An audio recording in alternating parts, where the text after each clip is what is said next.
Шығыс Қазақстан облысы Ұржар ауданы, Ұржар колледж коммуналдық мемлекеттік мекемесі.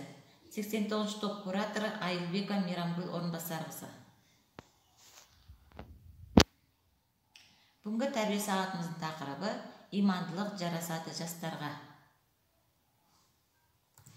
Сабақтың мақсаты студенттерге адамгершілік, ізеттілік, имандылық секілді құндылықтарды бойына сіңіру, иман сөзінің нақты мағынасын түсіндіру, ислам діні имандылық туралы көз қарастарын дұрыс қалыптастыру, имандылыққа, рухани тазалыққа тәрбиелеу.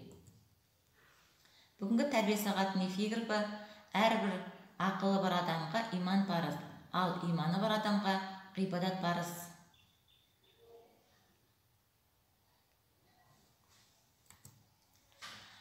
Атам қазақ қай кезде де бала тәрбиесіне жауаптылықпен қараған. Баланы тәрбиелеудегі мақсат оны жан-жақты кемелдендіріп, қоғамға пайдасы тиетін азамат етіп шығару. Осы орайда ислам дінінің кемел тәрбиеге қосар үлесі зор. Тәрбие арабтың сөзі көктету, өсіру, жетілдіру деген мағынаны білдіреді. Шығыс халықтарында айтылатын бала қымбат болса да, баланың тәрбиесі одан да қымбат деген нақыл сөз бар. Иманды адам сабырлы, мейірімді, әдепті, қамқоршы, төзімді, шыншыл, отансүйгіш, арлы болу керек. Мұсылмандық дүниетаным бойынша имандылық иманнан пайда болады. Ал иман жүректегі нұр. Нұрдың сыртқы болмысы, яғни имандылық, Алла тағалаға иман еткен адамға бітетін көркем мінез. Имандылық адамның қоғамдағы күнделікті өмірдегі іс-әрекеттерін белгілі бір қалыпқа түсіретін ішкі рухани реттеуіш қадір қасиет, адам бойындағы адамгершілік, ізгілік, кісілік белгісі. Адамның жарық дүниеге келуі, өсуі, ержетуі, тіршілік етуі, қартаюы, ата мен баланың қарым-қатынасы, үлкендік пен кішілік, сыйластық, әдептілік пен арлылық, инабаттылық тәрізді маңызды мәселелер имандылықтың маңызды құрамдас бөлігі ретінде ешқашанда назардан тыс қалған емес. Жастардың үлкендерге құрмет көрсетуі, үлкендердің кішілерге ізет білдіруі өмір сүру салтына айналған. Бойына адамгершілік асыл қасиеттерді жинап өскен жасты көргенді деп жүрегінен нұр, өңінен жылып кетпейтін, әрдайым жақсылық жолын ойлайтын, әр істе әділдік көрсететін адамдарды иманды деп атаған. Имандылықтың негізін мұсылмандар Құранда деп біледі.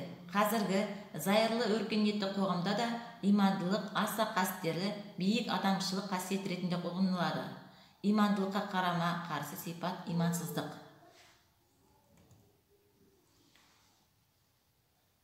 Ислам сөзі бейбітшілік, Алланың заңдарына мойынсыну, бағыну болып табылады. Ал шариғат терминологиясында ислам толық мойынсыну. Аллахтың алдында парыздарды орындау, одан басқа да құдайларға табынбау болып есептеледі. Ислам дінін ұстанушы жан мұсылман деп аталады. Өмірдегі ең ұсақ құбылыс бөлшегін түсіндіретін жетілген қоғамдық құрылым жүйесі. Ислам қайырымдылық пен зұлымдықтың не екенін нақты түсіндіреді. Дүние жүзін дүр сілкіндіріп желдей есіп тез тараған Мұхаммед пайғамбарымыз негізі қалаған ислам діні. Ислам дінінің негіздерін үйрену, оқу, меңгеру, өйткені адамзатқа жаратушысын танытып, шынайы бақытқа жеткізетін дін ислам діні.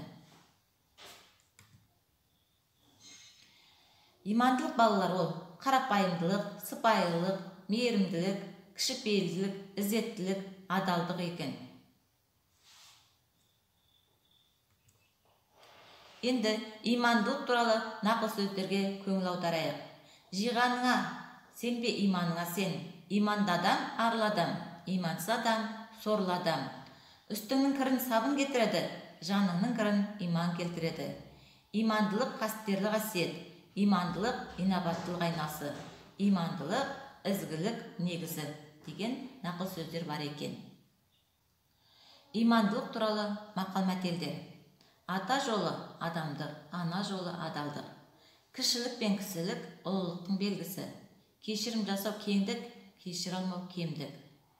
Алғыс алған алтынға жолығады, қарғыс алғанның аты жоғалады. Алла деп бастаған іс алтынмен бітеді. Мал бір жерге, иман бір жерге. Ұяты жоқтың иманы жоқ. Қадірлесең әртін қадір. Сенен әрекет, Алладан берекет. молда болғаннан адам болған қиын. Сұрай қағбаға да жетерсің. Хақтың жолы бір, жалғаның жолы мың. Жалғыздың жары Құдай, жаманмен жүздесу жаһаннам. Әкбар бермейді, Алла береді деген имандылыққа байланысты осындай мақал-мәтелдер бар екен. Имандылыққа байланысты студенттердің дайындаған өлең шумақтарынан үзінді тыңдайық. Қазағымда қашанда тұнған иман, үмбетімін пайғамбар иманым бар. Бүкіл әлем мұсылманы сәжде құшып 5 уақыт намаз қабыл жиналыңдар.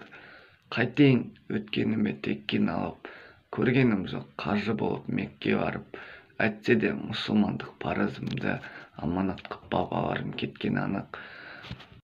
Жүрегіңде иманың болсын қазақ, өзге дінге бас ұрып болмай мазақ. Өз дініңді өзекке теппе дерем, имансыздық отаны болар тозақ. Имандылық жүрекке ұя салсын, шалыс баспай аяғыңды қия халқым. Өз дінің мен мәртебең биік қой бұл, төмендетпен арқыңды жатқа халқым. Ей халқым, жүректерге иман сыйла, әр қашанда бір өзің қолдап қорға. Адастырма халқымды таза жолдан, о тәңірім болсаңшы бізге қорған. Имандылық адамның қоғамдағы күнделікті өмірдегі іс-әрекеттерін белгілі бір қалыпқа түсіретін ішкі рухани реттеуіш, қадір-қасиет, адам бойындағы адамгершілік, ізгілік, кісіліктің белгісі. Қазағыма қашанда тұнған иман, үмбетімен пайғамбар иманым бар. Бүкіл әлем мұсылман сәжде құшып, 5 уақыт намаз бұл жиналыңдар. Сонымен түзу бастап ақ жолды кесе көрме, иман тонын үстіңнен шеше көрме деп түрк ғұламасы Жүсіп Баласоғын айтқандай, Алла жолында түзу жүріп, бойымыздан иманымыз кетпесін, әрдайым имандылық жанымызға серік болсын деген тілекпен бүгінгі тәрбие сағатымызды аяқтаймыз.